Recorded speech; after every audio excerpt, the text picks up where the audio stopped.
అంటే మీరు అంటే చాలా ఆయన సోషల్ జస్టిస్ చేశారని, చాలా రెవల్యూషనరీ డెసిషన్స్ తీసుకున్నారు అనేది చెప్తున్నారు. కానీ మనం చరిత్రను చూస్తే ఎక్కువగా చెన్నారెడ్డి గారి గురించి ఎక్కువ కాంట్రవర్సీస్, ఎక్కువ ఈ కాంగ్రెస్ వర్గ రాజకీయాలు కనపడతాయి తప్ప ఇది చరిత్రలో పెద్దగా కనపడదు అనుకుంటా.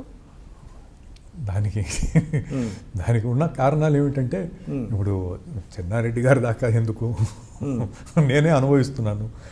మంచి ఆలోచన ఉన్నప్పుడు దాని గురించి అప్పుడు ఆ టైంలో అనుకోవటం యాంటీ కాంగ్రెస్ వేవ్ విపరీతంగా రాష్ట్రంలో ఉండటం ఒకటి కారణం.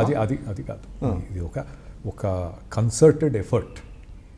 ఈ నెగిటివ్ ఆస్పెక్ట్స్ని మనం బయటికి తీసుకొని రావాలనేది తెలంగాణ ఉద్యమం గురించి కానివ్వండి, మిగతా వాటి గురించి కానివ్వండి కన్సర్ట్. కానీ అంటే మీరైనా కనీసం దీన్ని అంటే you never try to set the record straight అనుకుంటా.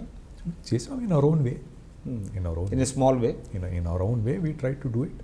But people of Telangana, people of Andhra Pradesh వారి మీద విశ్వాసం ఎందుకు పెంచుకున్నారు? రెండోసారి ముఖ్యమంత్రిగా వచ్చినప్పుడు నేకోవటం సినిమా ఇండస్ట్రీకి కూడా ఫస్ట్ నేకోవటం అంటే మద్రాసు నుంచి ఇక్కడికి రావడానికి కూడా బహుశా ఆంధ్ర కళా పరిషత్ అని సాంస్కృతిక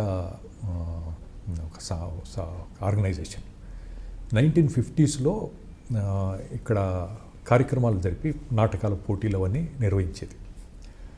మొదటిసారి నాగేశ్వరరావు గారు, ప్రకాశ్రావు గారు డైరెక్టర్, ఆయన మొదటిసారి హైదరాబాద్కు, అంటే అప్పుడు ఈ దీంట్లో చీఫ్ గెస్ట్గా వాళ్ళని ఇన్వైట్ చేసినప్పుడు వారు మా ఇంట్లో గెస్ట్లుగా ఉండేవారు. అక్కినేని నాగేశ్వరరావు గారు నా చిన్నతనం 4-5 సంవత్సరాలు హైదరాబాద్ అప్పుడు వచ్చినప్పుడు మా ఇంట్లోనే దిగేవారు. హోటల్లో కాకుండా ఇంట్లోనే దిగేవారు. సో ఆ రకంగా పర్సనల్ రిలేషన్షిప్ ఆనాటి నుంచి ఉంది. నాగేశ్వరరావు గారు హైదరాబాద్కి రావడానికి నాన్నగారు కారణం. ఆయన ఎంతకాలం మద్రాస్ అని మీరు వాకులాడతారు, మన హైదరాబాదులో కూడా ఫిలిం ఇండస్ట్రీ డెవలప్ కావాలి. అది వచ్చిపోతూ అప్పుడు గవర్నమెంటు సబ్సిడీ ఇచ్చేది, ₹1,00,000.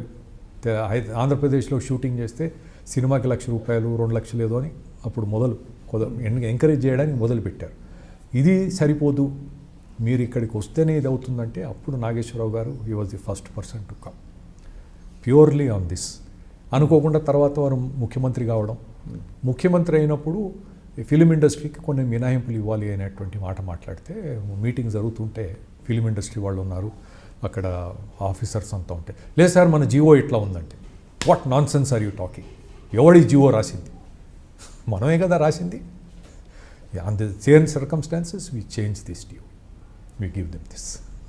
ఆ రకంగా అన్ని రకాల ప్రోత్సహించి ఇక్కడికి రావడం జరిగింది. అంటే ఫిలిం ఇండస్ట్రీ షిఫ్ట్ కావడానికి కావాల్సినటువంటివన్నీ కూడా అవకాశాలు కల్పించి, ఈ రకంగా మనం చూస్తే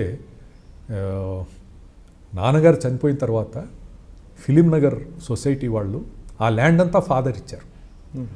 ఈరోజు నాకు చాలామంది చెప్తారు, ఆ రోజుల్లో చిన్న ఆర్టిస్ట్గా ఉన్నటువంటి వాళ్ళు ఈరోజు మేము కోటేశ్వరులమైన అంటే ఇదంతా గారి చెన్నారెడ్డి గారి సలువ, మాకు ఇక్కడ ల్యాండ్ ఇవ్వడం, ఆ ల్యాండ్ పెరిగిపోవడం, ల్యాండ్ వాల్యూ పెరిగిపోవడం, మేమంతా కూడా చిన్న వాళ్ళు కూడా మేము హ్యాపీగా ఉన్నామని చెప్పి ఫిలిం నగర్ సొసైటీ వాళ్ళు హైదరాబాదులో నాన్నగారు చనిపోయినప్పుడు నాన్నగారి ఫస్ట్ స్టాచ్యూ వారు పెట్టింది Jubilee hills film Nagar society వాళ్ళు, రామారావు గారిది పెట్టలే. అంటే ఇక్కడ షిఫ్ట్ కావడానికి చెప్పేది ఇట్ వాజ్ వెల్ నోన్, అన్ని విధాల అందరూ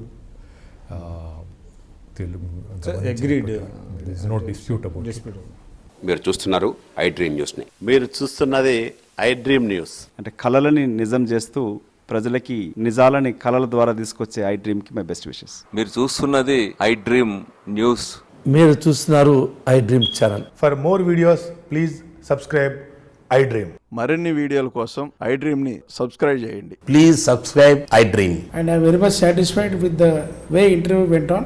Kindly subscribe to I Dream. For more videos, subscribe to I Dream. And loads of fun entertainment and content.